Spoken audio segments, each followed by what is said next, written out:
The Veari Empire stretched across 1,000 stars, a civilization so ancient that its earliest histories were carved into metals long turned to dust. They ruled with elegance and cruelty, aristocrats who measured worth in bloodlines and purity. Among them, the birth of a child was more than a personal joy. It was a matter of dynastic survival. Fertility was a weapon, an inheritance, a crown passed through womb and lineage. And so, when Princess Illyra was declared infertile, her name was spoken in whispers, her presence tolerated only because of the blood that flowed in her veins. The empire had no place for weakness. Courts filled with silken robes and sharpened smiles treated her like a relic, a reminder of imperfection. She stood in ceremonial halls, her head held high, while nobles exchanged glances behind jeweled masks. They pitted her, mocked her, dismissed her as a broken vessel in a society built upon airs. The decision to exile her did not come from malice alone. It was also entertainment. A counselor, one of the elder lords, suggested it first, his voice smooth with cruelty. "Send her to the humans," he said, as though tossing away scraps. The chamber erupted in laughter. The primitive species had only recently entered galactic awareness, still considered backward, fragile, a curiosity at best. They would not know what to do with a Veari princess, let alone an infertile one. And the joke was clear. A species biologically incompatible would underscore her uselessness. She would return with nothing, or perhaps never return at all. The decree was signed. To the galaxy. It was phrased as a diplomatic mission to the fledgling human world. To Illyra, it was humiliation clothed in ceremony. She bowed her head, accepting it with quiet dignity, though her chest burned with silent rage. She had learned long ago that showing pain only gave her enemy satisfaction. The vessel chosen for her exile gleamed with cold light, its halls empty save for attendants who avoided her gaze. Days stretched into silence as the stars streaked past. She stared at her reflection in polished alloy walls, wondering if her worth had truly been reduced to nothing more than her failed womb. Yet within her, a spark of defiance lived. If they sought to make her a joke, she would not play her part as easily as they imagined. The ship descended to the veil of Earth's atmosphere. Unlike the shining spires of Veari worlds, Earth was untamed, its surface a patchwork of oceans, forests, and cities brimming with chaotic life. The humans gathered with guarded curiosity, their officials dressed plainly compared to alien regalia, their weapons hidden, but their caution palpable. They had heard of her exile, but not the cruel jest that birthed it. To them, she was a representative of an empire far greater than their own, and they received her with the respect owed to such stature. Among those who approached was a man of unremarkable clothing but steady eyes, Dr. Nathan Hale, a biologist tasked with understanding alien physiology. Unlike the politicians who smiled too wide, or the guards who shifted nervously, Nathan looked at her not as a broken princess, nor as a curiosity, but as a being worthy of dignity. His bow was awkward, his words carefully chosen, but there was no ridicule in his tone. Illyra observed humans with practiced attachment. Their buildings lacked the grandeur of Veari palaces, their technology less polished, yet there was vitality here. Streets buzzed with motion, markets brimmed with scents, and children laughed openly in ways Veari courts had long forgotten. Where her people prized perfection and formality, humans embraced imperfection with ease. It unsettled her, even as it drew her in. Nathan was assigned as her primary liaison. He was no courtier, no sycophant, and he spoke with a directness that alienated many but intrigued her. He guided her through research facilities with clinical precision, explaining how they wished to learn her biology, not to exploit, but to understand. For the first time in years, she felt like more than a defect. To him, she was not a symbol of failure, but an opportunity to expand knowledge. Their early conversations were cautious.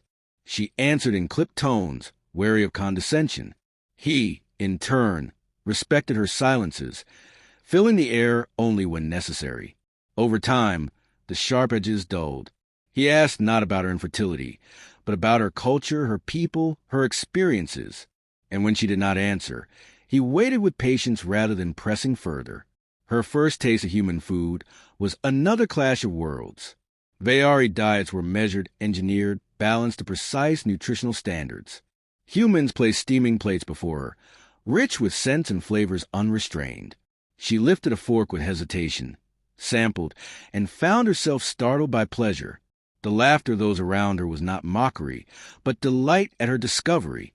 A simple meal, yet it broke a wall that endless ceremonies could not. The days became weeks. She walked gardens where children played freely, their parents unafraid of scandal or hierarchy. She saw hospitals where doctors labored tirelessly for strangers with no hope of reward.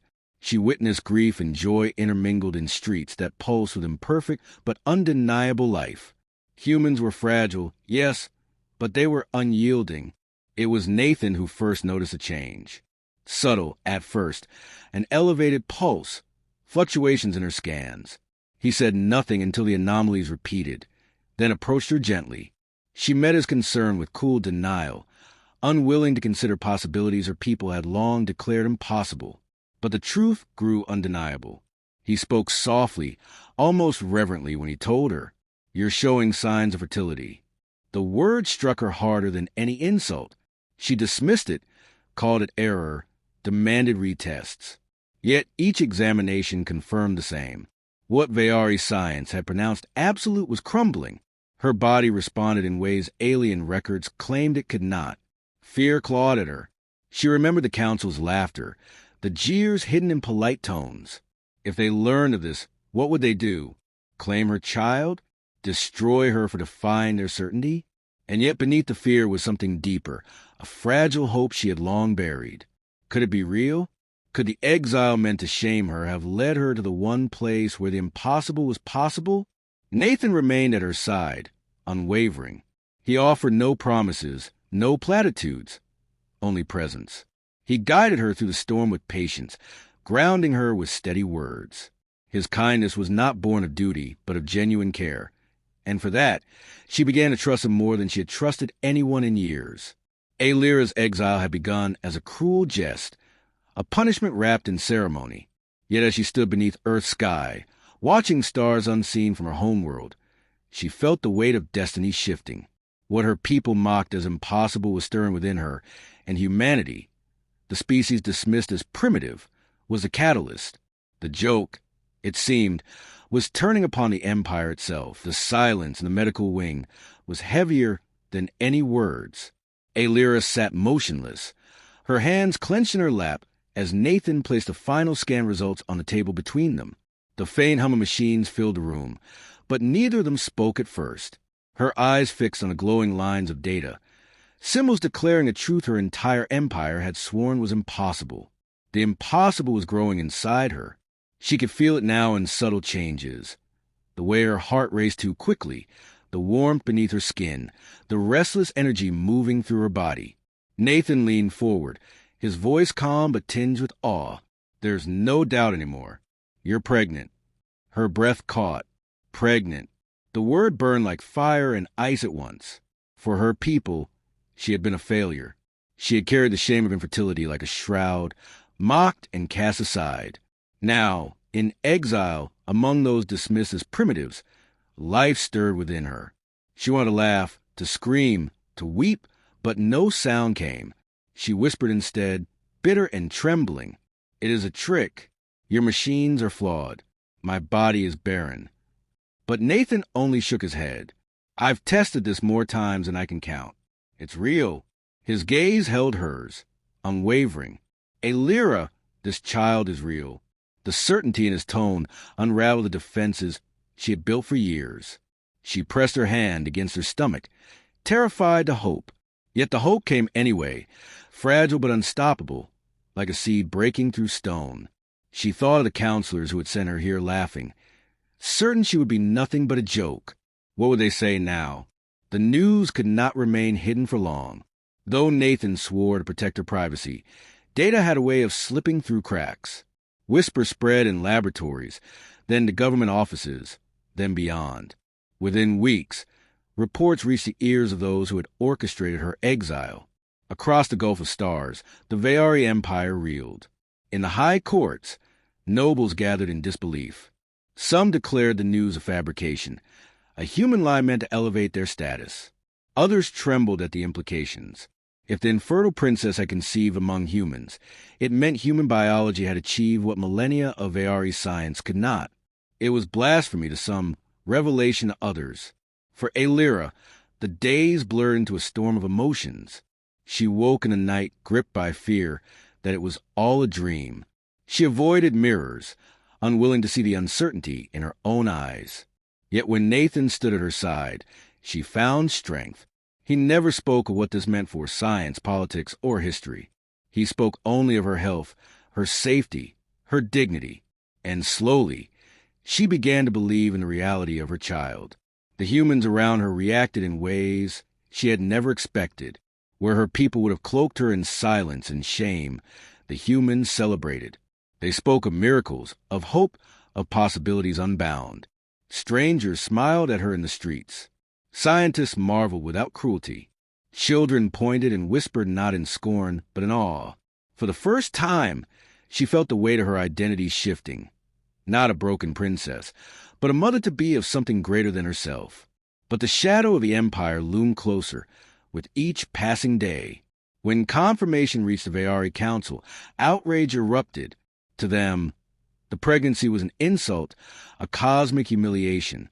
Their cruel joke had backfired, and worse, it had given humanity a place in their most sacred domain, the continuity of their royal bloodline. Some demanded the child be taken, raised among the empire, its human heritage erased. Others whispered of eliminating Aelira before a condition could become a political threat. The factions warred in secret meetings, but one truth was undeniable.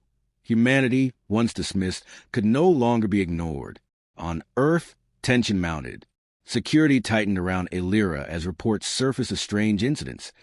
Unidentified craft skirting the atmosphere, intercepted communications carrying threats. Nathan never left her side. The government debated how to protect her, knowing the Empire's reach was vast. Yet despite fear, humans stood firm. They would not surrender her, nor the life she carried, to those who had discarded her. The pregnancy advanced quickly, faster than human norms, though not dangerously so. Nathan documented each stage with precision. Yet beyond the science, he was struck by the sheer resilience of both mother and child. The fetus thrived, stable where Aari offspring often faltered. It was as though the merging of their two species had unlocked a strength neither alone possessed. Aelira felt it too. The weight of despair that had haunted her for years began to lift. She no longer walked with her gaze lowered. She moved through human halls with a quiet pride, her hand resting protectively on the life within. She knew the Empire watched with hatred, but she no longer cared. For the first time, she belonged, not to a throne, not to a court of mockery, but as something living and real. The first attempt came without warning. A convoy transporting supplies to the facility was ambushed. Human soldiers fought fiercely, repelling intruders with weapons far cruder than Aari technology, yet wielded with determination no less deadly. One of the captured assailants revealed himself as an agent sent to retrieve Aelira. He spoke with venom, calling her an abomination, demanding the child's removal. His words only hardened her resolve. Nathan stood beside her during interrogations, his anger barely contained. "You were discarded by your own people," the agent sneered. "And now you would stain our line further? That thing inside you is not salvation. It is corruption." Aelira rose, her voice steady despite the storm inside. "If corruption brings life where your science decreed death, then perhaps your purity is nothing but rot." The room fell silent. Even the hardened soldiers looked at her with respect. The agent spat curses, but his defiance only underscored the truth. Fear had gripped the Empire. News of the attack spread, igniting debate among humans. Some feared involvement in alien politics. Others called it destiny. For the common people, Aelira became a symbol of hope, proof that humanity was more than what the galaxy believed. Media outlets followed her every step, and though she disliked the attention, she understood the necessity. Her child was no longer just hers. It represented a bridge between worlds. The months passed, each one heavy with tension. The Empire sent emissaries cloaked as diplomats, demanding access, insisting on custody of the unborn heir. They spoke of traditions, of bloodline rights, of galactic stability. But humans, for all their divisions, stood united in refusal. They would not bow. Aelira saw in their defiance a reflection of herself. Humanity, fragile though they seemed, possessed a strength the Empire had long forgotten. They did not fear imperfection. They did not discard the flawed. They fought for every scrap of survival, and in that struggle, they had become unbreakable. She began to believe that her child was not only hers, not only Nathan's, but humanity's gift to the stars, a living testament to resilience, adaptability, and love, the very qualities her people had dismissed. As her pregnancy neared its final stage, the threats grew more desperate. Sabotage attempts on medical equipment, drones infiltrating restricted zones, strange illnesses appearing without cause. The air in the medical chamber was thick with tension, every breath charged with anticipation. Machines hummed, lights flickered softly, and outside the reinforced walls, soldiers kept silent watch.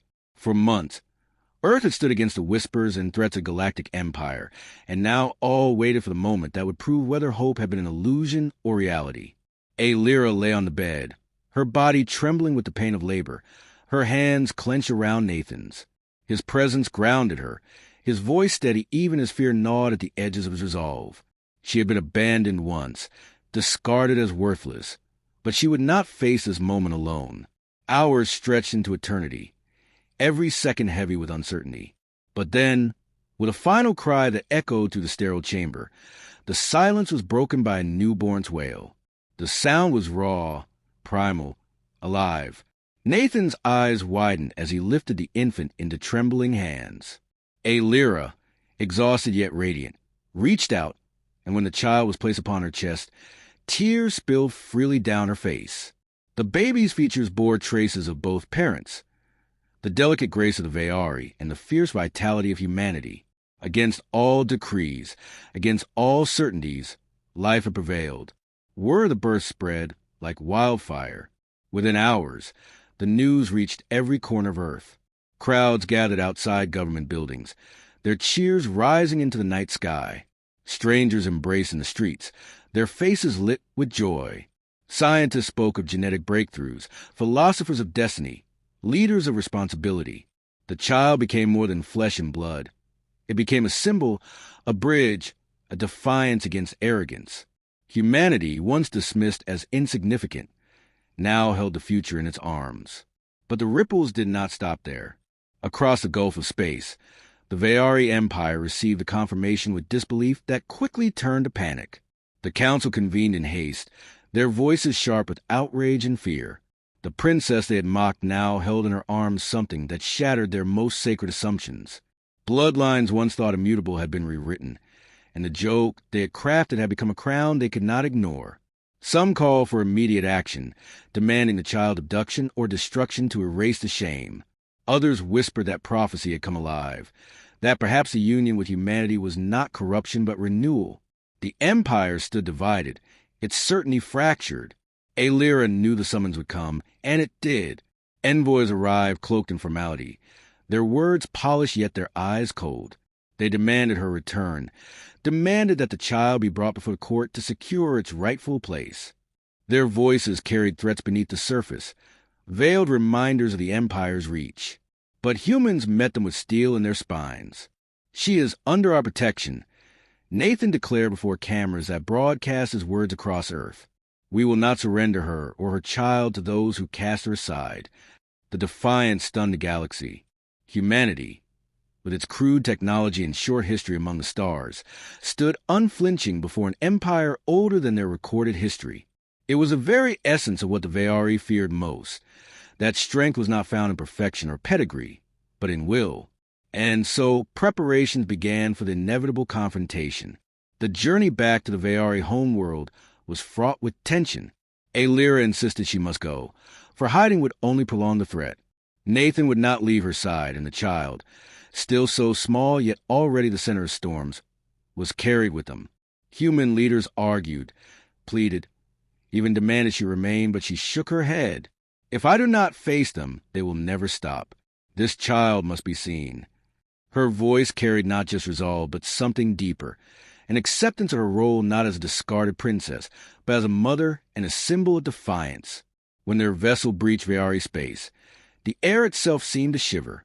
The Empire's capital gleamed with cold magnificence, its towers stretching like spears of silver into the void. Yet behind the splendor was unease, cracks in the confidence of civilization that believed itself untouchable. As Aelira stepped onto the marble floors of the Grand Hall, carrying the infant wrapped in human cloth, silence fell across the assembly. The nobles who had once laughed at her now stared as though confronted by a ghost. The council demanded explanation, demanded proof. Aelira lifted the child for all to see. Murmurs rippled through the chamber. Shock, disbelief, awe. The infant's presence was undeniable, its heartbeat strong, its gaze already alive with something beyond measure. The Empire's mockery had become its reckoning. Some nobles recoiled, crying blasphemy, while others knelt, whispering that destiny had come in a form none had expected. Into this storm, Nathan stepped forward. His words were plain, unadorned, yet they carried the weight of truth. You called her broken. You cast her out as a jest. Yet among those you deemed primitive, she found love, she found dignity, and she brought forth life. That is not weakness. That is strength. Humanity did not give her this child through power or conquest, but through compassion and perseverance. That is what you fear, because it is what you cannot control. The chamber shook with uproar. Some shouted for blood, others for acceptance.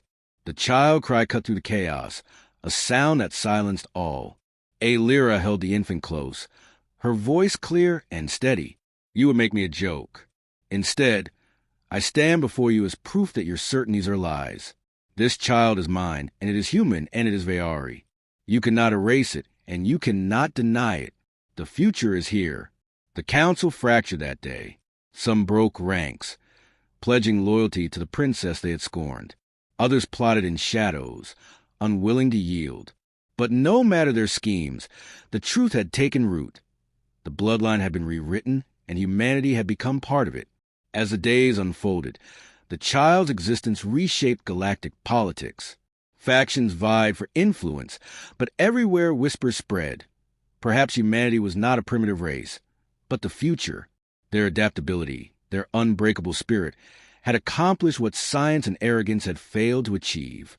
And though threats lingered, though dangers prowled in the corners of power, a shift had begun that no blade or decree could undo. Aelira no longer walked as the infertile princess of mockery. She carried herself as a mother whose child had forced an empire to its knees. Nathan, once just a human scientist, stood at her side as a symbol of what humanity had brought to the stars, not conquest, but resilience. And the child, though too young to know, carried within it the hope of two species entwined. In the quiet moments, when the noise of courts and councils faded, Aelira would look at her child and remember the laughter of those who cast her out. Now she smiled, for she understood the truth they never could. The cruelest jest had become the galaxy's greatest irony. The future belonged not to those who clung to purity, but to those who embraced the impossible. And in that truth, humanity rose, not with fleets or armies, but with love strong enough to rewrite destiny.